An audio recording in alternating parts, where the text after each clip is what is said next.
Please welcome filmmaker Augustine Frizzell, AFS Grant recipient and one of Variety's 10 Directors to Watch for 2018.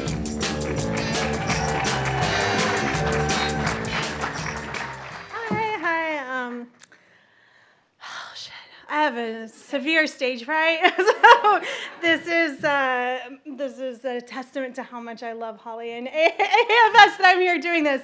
So I have a teleprompter. Okay, hi, my name is Augustine Frizzell, and you just saw a clip from my movie, Never Going Back, which, as you heard, it premiered this year at the Sundance Film Festival. It's about to have its home state premiere here at South by Southwest. Woo! And you guys, we just announced yesterday we sold the film to A24, my dream company. So it'll be in theaters this summer. And all that sounds like super surreal to say it out loud.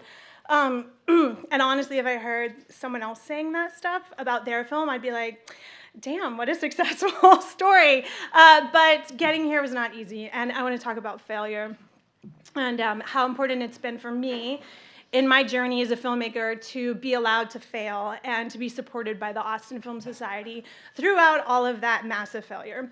My story is actually extremely long, but I only have 5 minutes up here, so I'm going to get right to it. This movie, Never Going Back, which you saw, I actually made the film twice. So I made the film once in 2014. At the time, I'd only ever made 2 short films, and I really, really wanted to tell the story, and I thought I would just jump right in. I had a super rough script that it wasn't even finished, but I knew the ins and outs of what I wanted to say.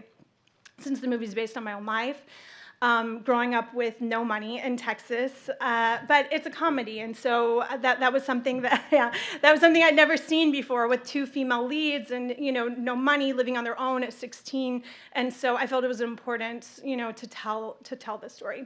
So anyway, I went ahead and I applied for a grant from AFS.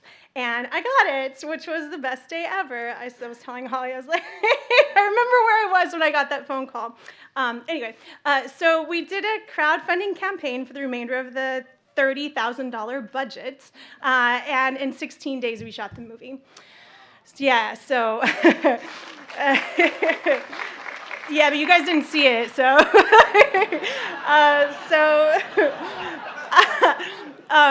So anyway, I knew as we were shooting it that what I had envisioned in my head was not what was showing up on screen. But it was later, when I was editing the film, that I realized that the movie was just a complete piece of shit. But I'm just kidding. It wasn't totally awful. It wasn't horrible, but I knew I could do better. And I really wanted to. It was my first film. And so I showed the film to my husband and some good friends, including my good friend and current producer collaborator, Toby Halbrooks, who's here. He's a member of Sailor Bear, one of the, so they make like amazing movies. And so Toby was extremely encouraging, and he said, you have something here with real potential, especially given the circumstances of the shoot and the lack of money, et cetera. And so if you want to just do reshoots, we'll help you with those, but if you want to make all the script changes that you're talking about and reshoot the full thing, then I will produce it for you. And like I said, he's an incredible producer.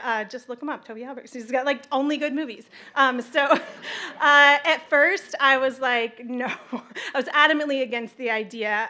Making a $30,000 movie is unbelievably hard. It's extremely exhausting. I was picking up Taco Cabana for my crew in the morning on the way to set. Like, it's hard. And I was worn out and depressed, and I felt like a failure, and I couldn't even imagine doing it again.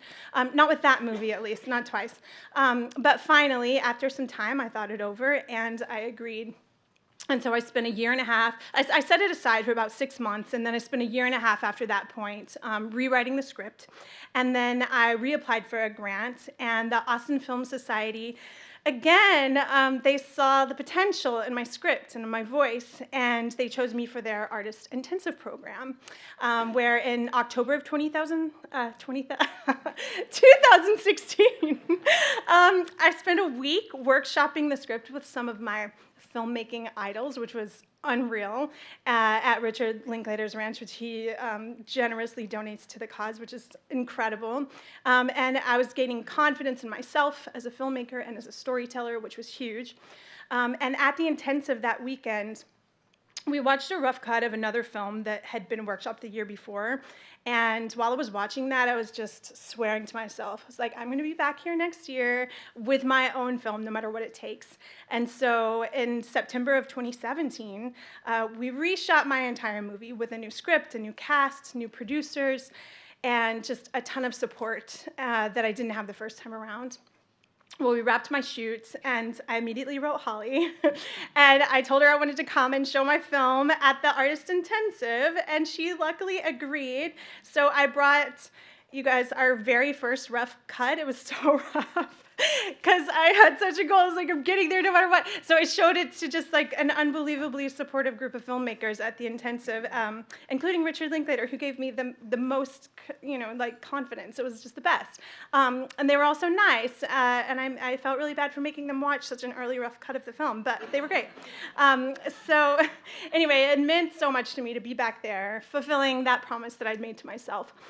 And then we got into Sundance, and then we sold the film, and none of that would have happened without the continued support and belief in me and my work from the Austin Film Society.